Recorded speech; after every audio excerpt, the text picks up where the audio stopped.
Webb Soup is back and bigger than ever. I think we all see where this is going. Webb Soup, Wednesday at 8, only on G4.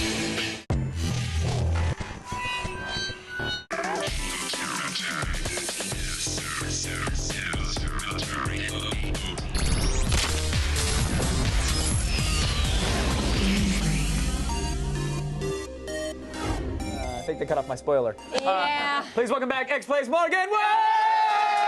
Thank you very much for having me. So, you remember last time I was here, we talked about Portal 2? Yeah. You don't want to talk about that again? We could talk about that again. No, I'd rather talk about a game that will make me appreciate good games like Portal 2 a little bit more. All right, let's do it. So Brink is this class-based first-person shooter slash parkour shooter. Sounds great, Yep. right? On paper, awesome. Put a controller in my hand. It's from Bethesda Softworks. We saw it last year at E3, and it looked great. It looked like it was going to be a good time. What happened? I don't know what happened. I feel like if they had another, 6 months, they could have finished the game.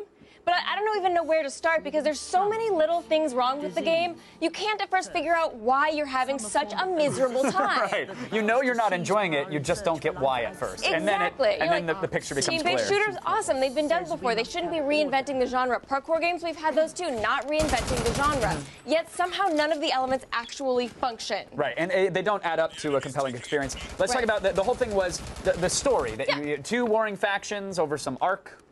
Yeah, they're warring, whatever. Who cares why they're warring, really? But so there's two warring factions. In the beginning of the campaign, you get to pick which side you want to play, which is conceptually very interesting.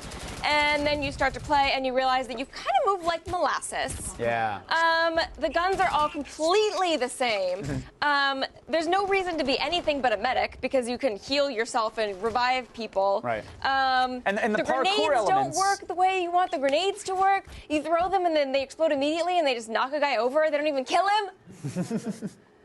Let me count the ways. But let's get to the parkour elements, because that was supposed to be, it had this smart system, which was you just basically hold the bumper down if you're playing on the 360, and it will intelligently navigate the terrain and let you move around. I found that you could just jump and get to the same places. I took the stairs. You enjoyed the scenic route?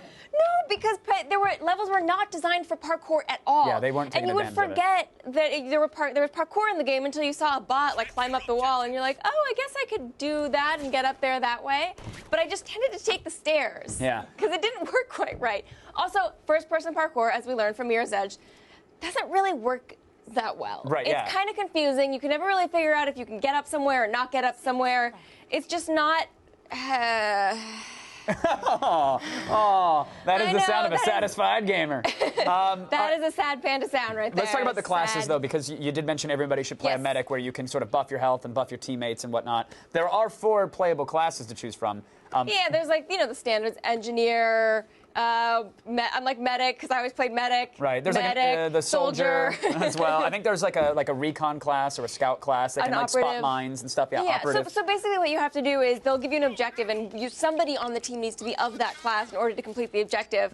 But otherwise, there's really no point because then you have to run out into the middle somewhere, plant a charge, and get shot while you're setting it up. Theoretically, your teammates are watching your back. In actuality, doesn't really work that way. Yeah. All right. So, what's X-Play's verdict? 5 out of 5. On Brink. Yay! No, that's not true. It's 2 out of 5. Weak weapons, bad weapons, worthless campaign, terrible AI. We didn't even talk about the terrible AI. Yeah.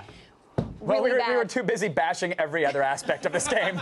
But yeah, the AI is pretty terrible as well. I mean, human players might make it a little more fun, but good luck convincing your friends to buy it and join in on the crap fest with you. A lot of other games to play. Yeah.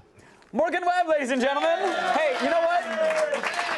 We probably just saved you $60. We did. So send that over to me. You're welcome. Brink's in stores now. That's a piece of info you didn't need.